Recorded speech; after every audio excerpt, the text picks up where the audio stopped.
Hello, good morning.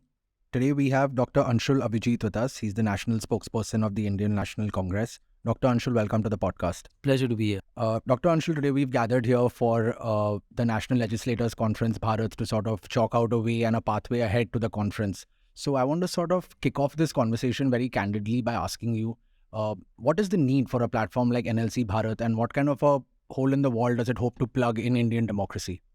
Yeah, well, I think this is quite unprecedented. The basic hallmark of any democracy, the soul of any democracy is discussion, it's debate, it's dialogue. And imagine a platform where from, all the myriad states of India, legislators are coming in, about 1,000 of them, and are able to talk to each other, just simply converse, share their experiences. I think it's something remarkable. I don't think it's ever happened before. Because in Indian democracy, I think it's democracy. The essence of democracy is change with consensus. And consensus can only come about if you talk to each other. Somebody from Northeast and coming and talking to a person from Kerala, or somebody from Kashmir talking to someone from Tamil Nadu, exchanging experiences, emotions, feelings, food, habits. It's not just talking about democracy. It's about a whole range of emotions coming through. Sure. So a platform like NLC Bharat going ahead, how do you see, what kind of targets do you see it achieving in terms of experiential learnings for legislators from different states? What kind of objectives or what kind of goals can we hope to achieve via this platform? Yeah, so let's not call it targets, because you become a prisoner of words then.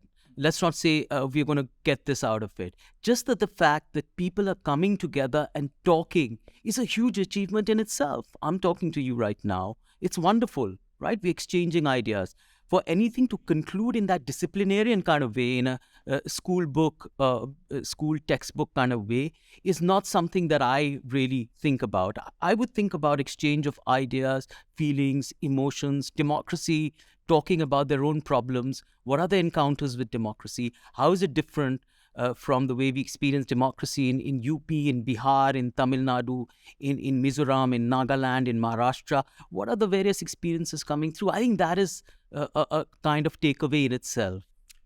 So, this was a point that we were sort of discussing earlier in the day as well, that there is inherently and sort of inbuilt in legislators, there's a sort of apprehension in learning from our counterparts across the aisle. That sort of remains innate in legislators because they're divided by party lines. And now when we do have a platform which is non-partisan in nature, will there be that hesitancy in learning from someone who's across the aisle, from your counterpart from a different state? Will that hesitancy still exist?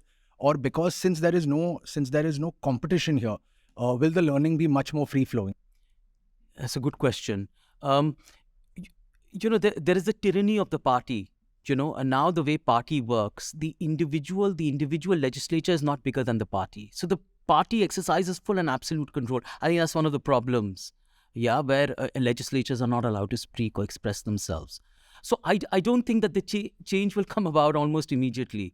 But the fact that they're just talking about their difficulties, exchanging ideas, what MIT will do with this is actually build a huge archive of experiences which academics can benefit from.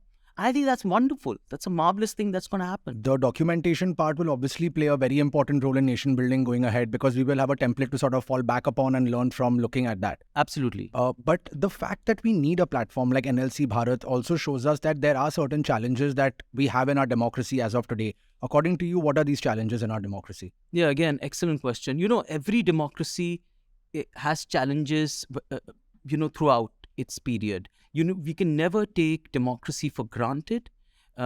Sometimes it's fragile and there is a need to protect it, preserve it, and strengthen it. Indian democracy is not Indian alone. You can't provincialize Indian democracy. I think that it belongs to the world, because, if you say that every fifth Indian, every fifth person in the world is an Indian, then the achievements of India in terms of liberal democracy are the world's achievements. It's humanity, right? People admire it, they recognize it, it becomes inspirational. Many countries, when we got independence, many countries around the world got independence, but they quickly descended into dictatorship, into military rule, into, all forms of government, which are illiberal, right? We preserved it, and that is our strength, and people admire it. So it belongs to the world. it is important that it is protected and we recognize its challenges going forward. Sure. So, just to round off, Dr. Anshul, and jumping back to what you just said, we are the world's largest democracy. Bharat has been the world's largest democracy, and it is a sort of title or a stamp that can have a negative connotation and can have a positive connotation. But what it does, and what is undisputed in this, is that it puts more responsibility on us as the electorate to hold ourselves to a higher standard. Do you think that that standard can be increased with a platform like NLC Bharat? Will NLC Bharat go ahead and help us to sort of hold ourselves to a higher standard of operations in terms of democracy? Yeah, I think, the meaning of democracy would be in what true manner are the people's wishes being reflected?